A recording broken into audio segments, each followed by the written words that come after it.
All right, everybody, welcome to the Konflux Community Outreach SIG call for March 6, 2025. I'm Adam Kaplan, and I will be moderating today's discussion. So first, thank you everyone for coming. We have a few items on the agenda. Many were follow-ups from our first meeting that happened 2 weeks ago. So I can get things started with follow-ups around Google Summer of Code and Outreach. So Eric, you're on the call, so maybe you can go ahead and fill us in on GSOC. Right. So just a quick note, I haven't investigated too much into the registration criteria. So that one is still in progress. However, for this year's GSOC, we already passed the deadline, but we already knew that, so that's no news. That was February 11th. But it's about time that we start thinking about getting ready for next year's GSOC, because the program is announced usually in January, so early January. Then the organization applications start until mid-February, and then by the end of February, early March, the organizations that are accepted are announced. So that's the usual pattern that Google follows. So we need to keep in mind when actually trying to apply for next year. So January 2026 it is.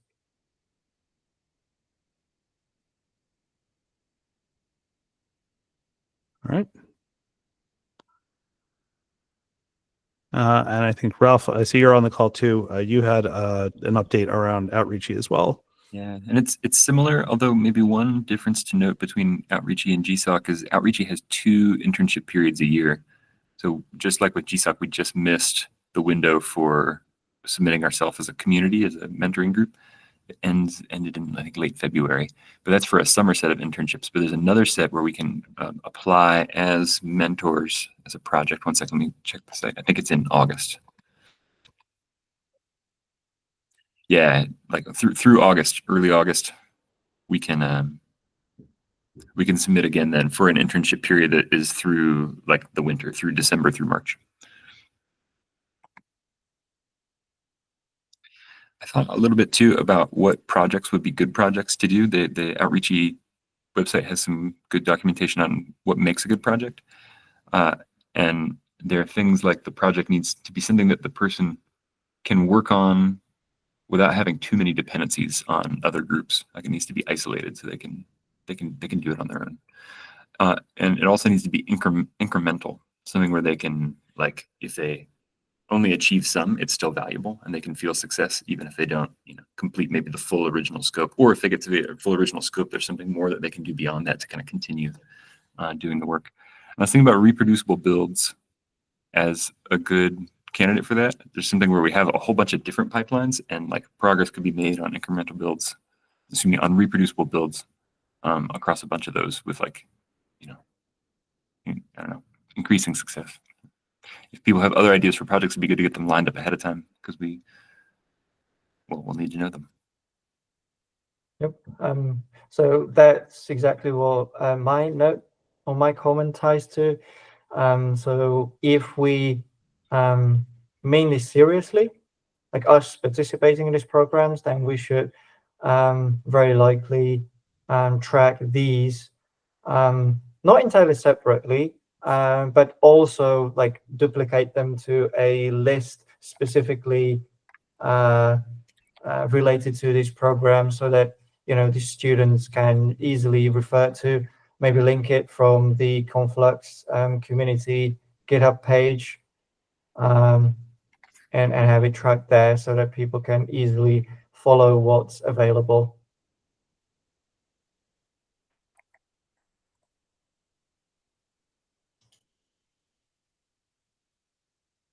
So I'd be curious, Ralph, does Outreachy also support various difficulty ranges for these projects? So Google Summer of Code you can actually choose the difficulty of the project, and that determines then the duration of the internship. So it can be a shorter or longer one. So I think it's 13 weeks versus 7 or 8, something like that. And you, as an org admin for a particular project, decide what kind of difficulty or time investment you would expect for completing a project. Yeah, I did not see that kind of grading in the outreachy documentation. It looks like the internship periods are fixed. For this summer, for instance, it'd be from June 2nd to August 29th. And a fixed stipend for that too, for the intern.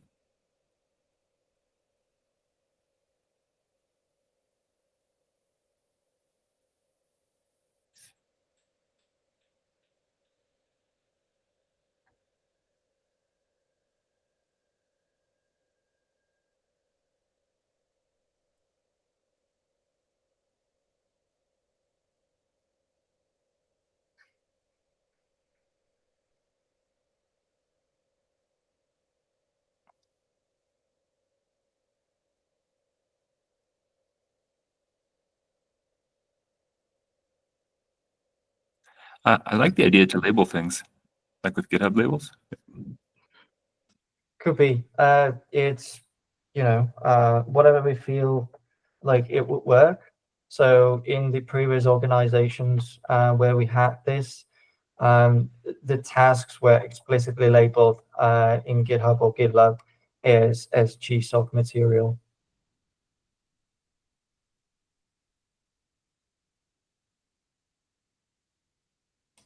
But then again, we also had a dedicated wiki page so that when the time came,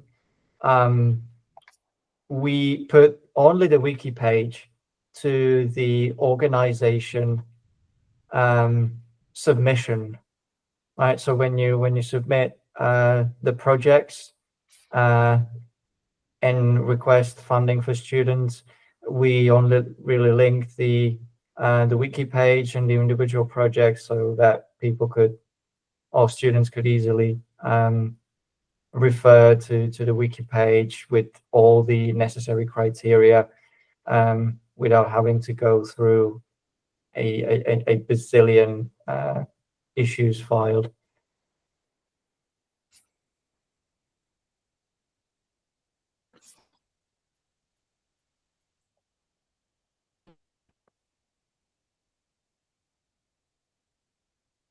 So it sounds like for really all of these, we'll want a dedicated space for us to effectively write down research projects, things that are kind of these,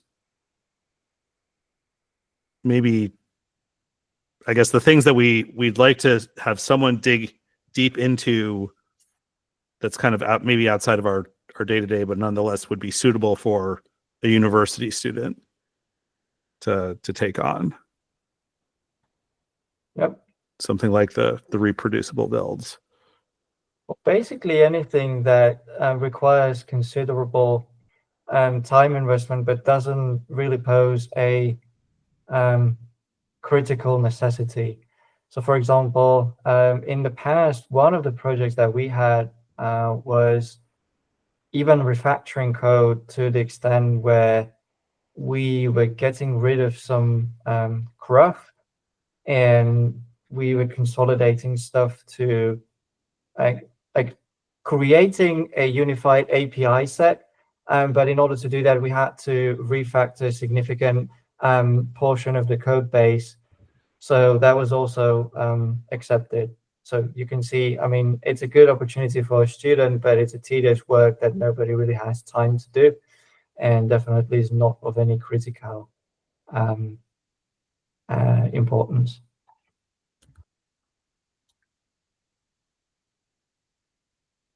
I'm just taking some notes about some things that have been pointed out, like what makes the kind of like good project. And so we had that outreachy requirement of incremental deliverables.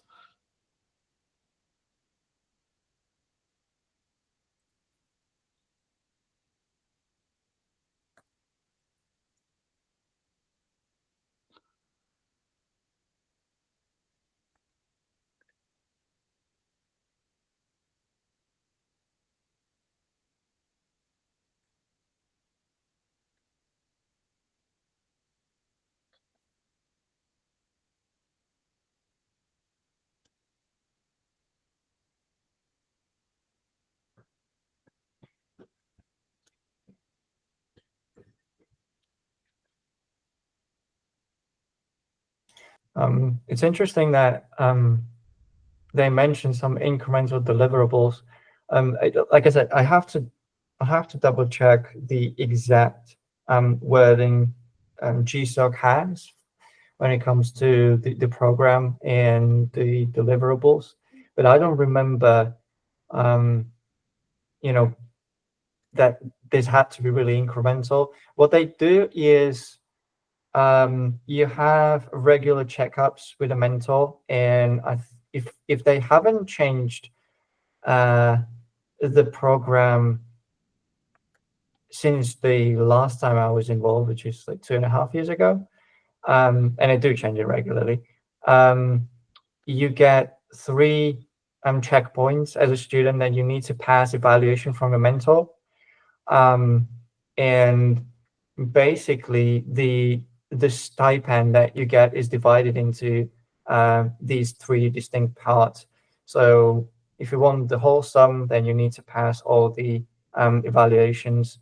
But we had regular cases where we had to fail students after the second checkpoint. So yeah, that happens because like many students are there for the money, right? So that's the primary motivation. So. Yeah.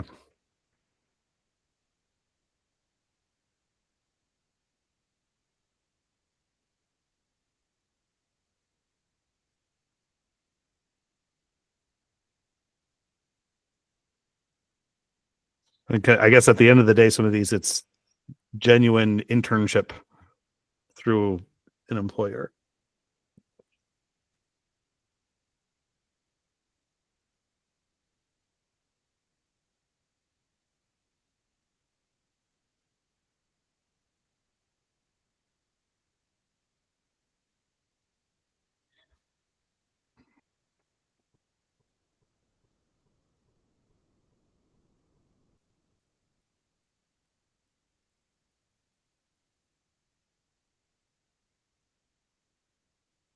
So I guess we had a bit of conversation too around where we're going to track all these. And so it looks like we've got a few things right now on GitHub. You mentioned, Eric, like a wiki is like a place for students to go to. And so when the time comes, we'll want to have that sort of single source of truth for these sorts of things.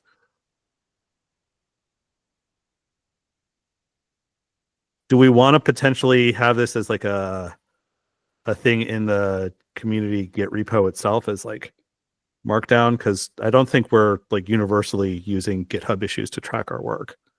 I think most of us right now it's in Red Hat's Jira, and I think that's a separate topic we can talk about. Is opening that up. I know there's been discussions outside of this meeting where that's come up. So I perceive Jira as one of the things that I perceive it as. There's a replacement for Bugzilla, which was primarily for tracking product feature requests and bugs. When it comes to these community related stuff, I think that either we set up a dedicated web page for it, or we just work what we have, which is the GitHub space, and leverage it to our benefit when it comes to linking whatever projects are related to these programs there.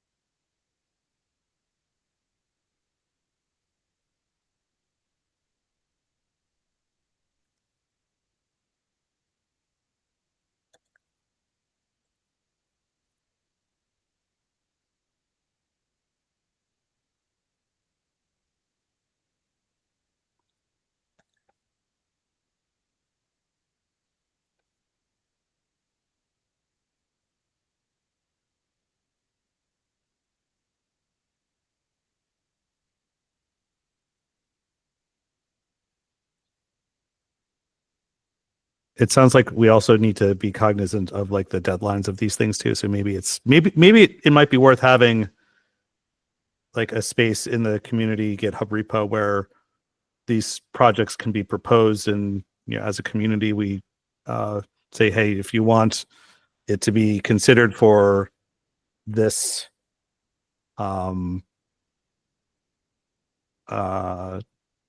slot, whether it's a GSOC or Outreachy,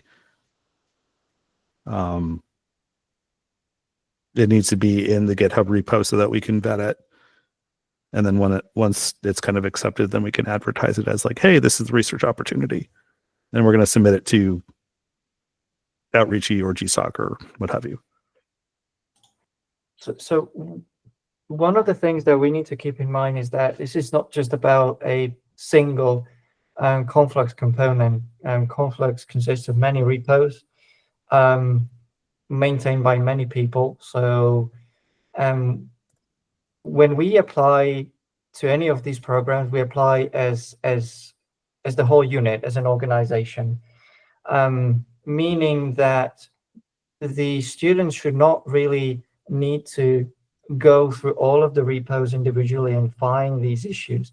That's why I'm kind of advocating for tracking these centrally somewhere, most likely in the community GitHub repo, serving as the central landing page, which would direct them, people or students in this case, to individual repos based on the problem domain, whether it's build or conformer, releasing, whatever.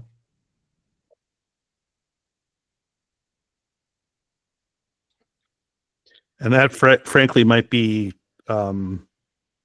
part of our value proposition to the student when it comes to them being an intern working on Konflux, is that they're not just working on a single software project. They're working on a complicated system with multiple different components, which is something that they're most likely not going to be exposed to as just through classwork work alone.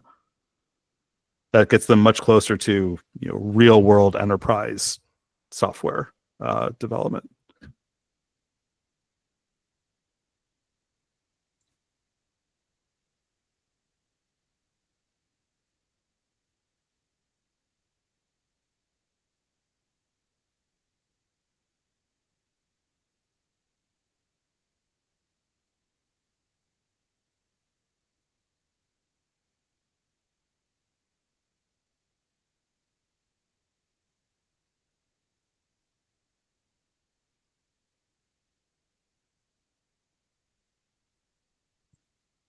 Do we have a potential action item for any of these in terms of like what's next?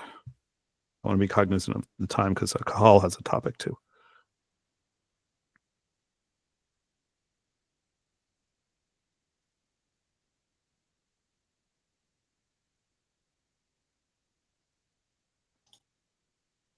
So I guess it would be like propose a tracker, a central tracker for student-related project/activities.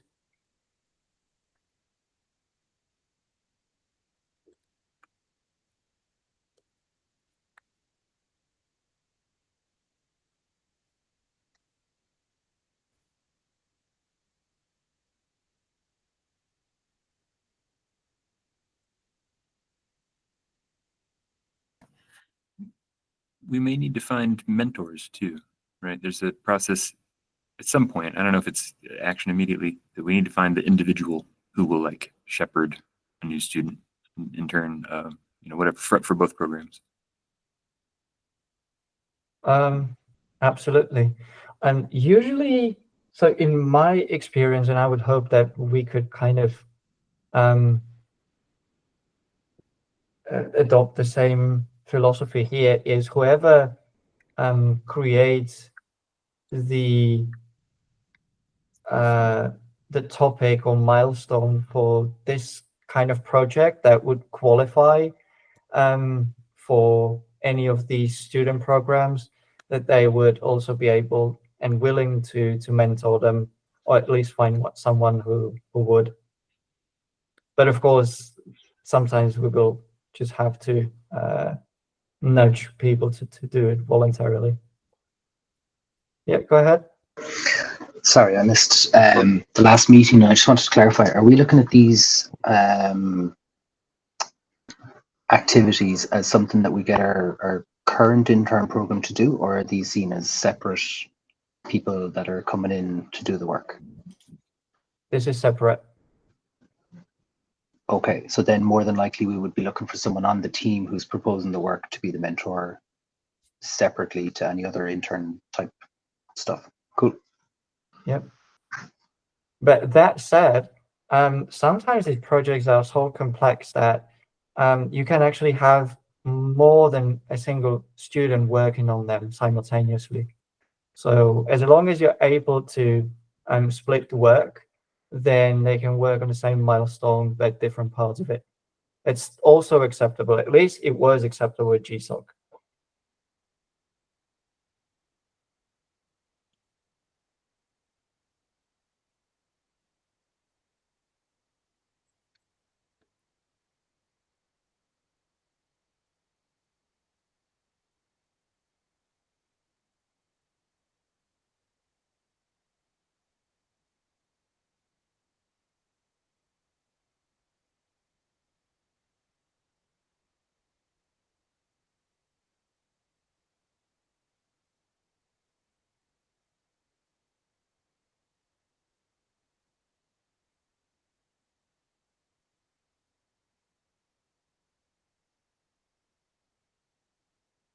Any other questions?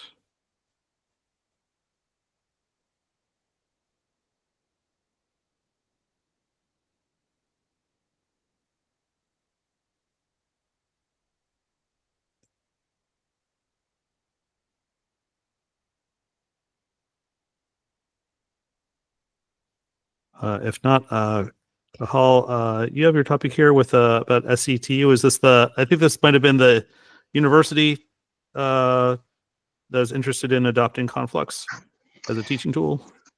Yes, so this is SETU is a local university here with 2 or 3 campuses, I think, about 1,000 students. And I talked to Jeff about potentially getting them access to Konflux for like an early training type of thing. We have really good connections with their intern program, and Jeff was all for it, basically offered either access to the mass open cloud or helping getting them deployed locally. So I talked to a system admin about where they wanted to deploy it, and I'll have another update on that tomorrow. I'll be meeting them again. They're considering the mass open cloud because it's less infrastructure for them, although they do host OCP on site.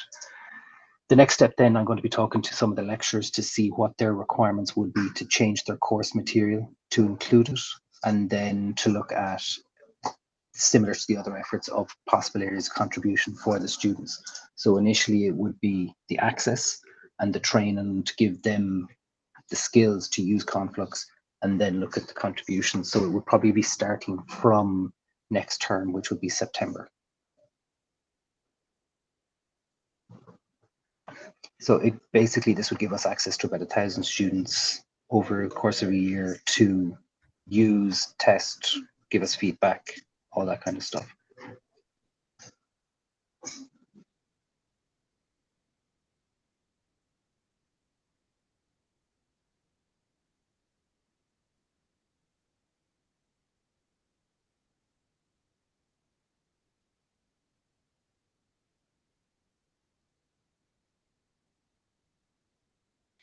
Any ideas for what sort of class is going to be attached to? For what sort of what, sorry? What sort of course in the university? Computer science. So they basically have a broad range of anything from forensics to applied computing, multimedia. So we'd be looking to try and get it across all of the courses. Initially, the lecturers I'm talking to are the ones that are teaching a master's program. So they're the the current lectures that I have access to, but they teach undergrad courses as well.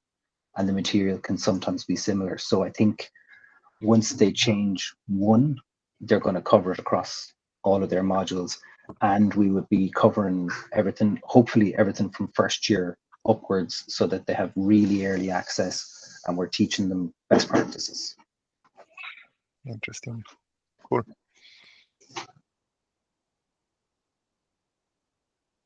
And I suppose the one thing to call out that might be a little bit different on this is that it's not like the contributions and things would be more natural, more I've used it, I've figured something out. I want to get my internship with Red Hat, so I want to be seen, and they'll contribute earlier, start off small and build up.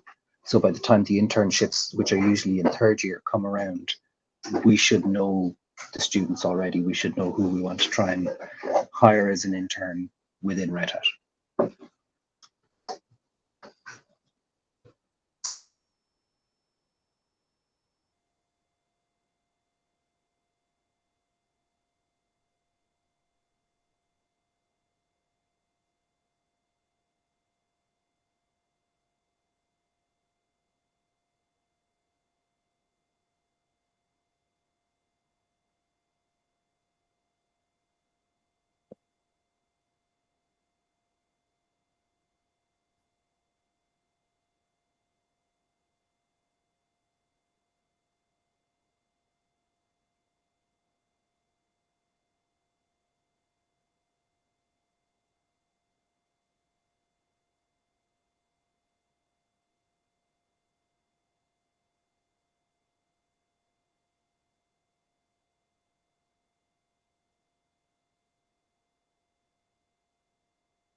I guess anything else, Gahal? Any action items for us? Or it sounds like this is still kind of work in progress.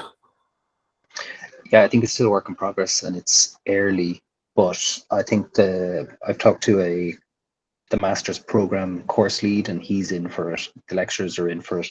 So it's really just trying to find out what they need from us, and then we can go from there. Great.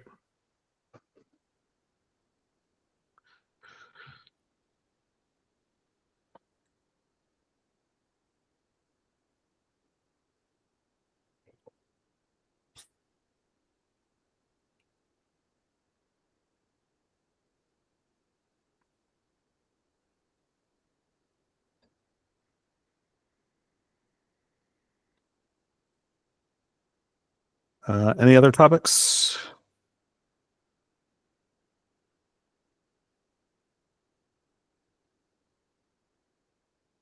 I only had one, which was more of an announcement than anything else, which is the DevConf Brno CFP deadline was extended by a week. So it initially was going to be last Sunday, but now it's this upcoming Sunday is the deadline, which means that they're looking for more proposals. So if you have an idea, if you're going to be in Brno this summer, or you're in Brno already, then do consider sending in a submission.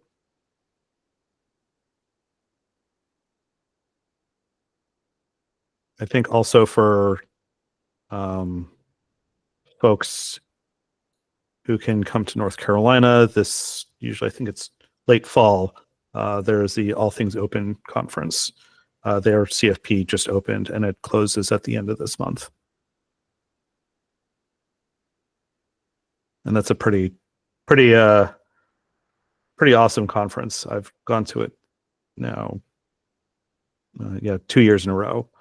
There's usually around 4,000 to 5,000 people there, and there's a pretty broad network of open source enthusiasts in the Raleigh area who come. Sorry, I missed the name. Adam, which one's that? All Things Open. Things Open, of course. Yeah, it is Red Hat and IBM and a bunch of other companies typically are the Capital One, I think, is another, and AWS are also usually have historically been like headline sponsors, but there's a lot of other companies who do it, and they're completely independent.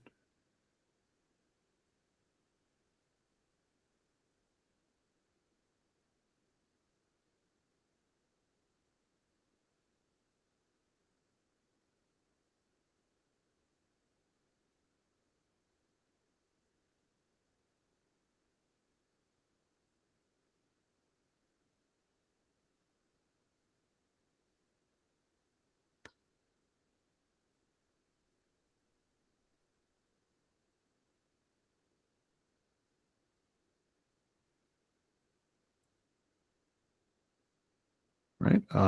This might be last call for topics.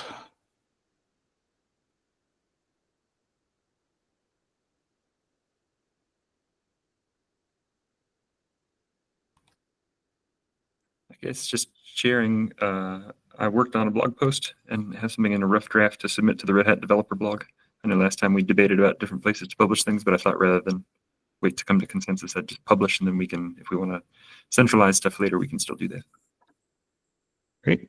I put that in the new things, Ralph. So if you want to post a link so that we can, or if it's a working draft and hasn't been published yet.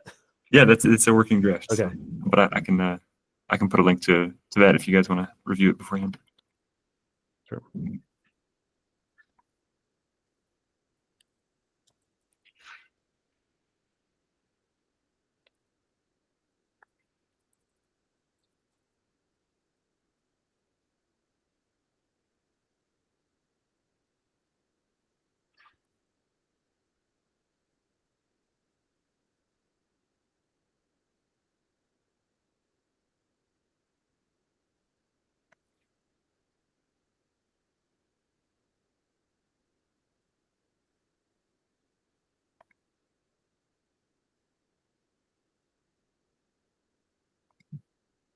Cool. Yeah, that's actually excited to read that. I think a lot of people will get use out of that. I don't think a lot of people think of Providence as being used in the way that I think we're using it on Konflux with Conforma.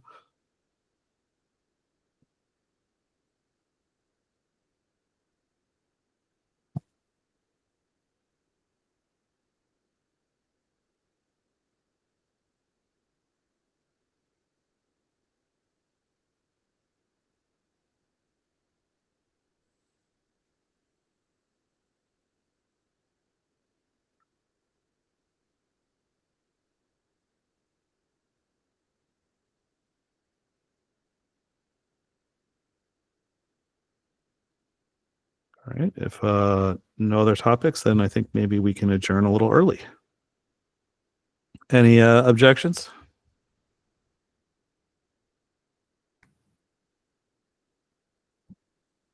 Oh, Simon. No, I was just planning to put a thumbs up and I clicked the wrong thing. All right. Thumbs So up. I'll Thanks, consider Adam. that a second on the motion. That sounds good. Yeah. All right. Then I thank you everyone for your time, and I will stop the recording. Have a good one. Thank you. Thank you, Adam. Bye-bye. Thank you. Thanks. Bye, Bye. everyone.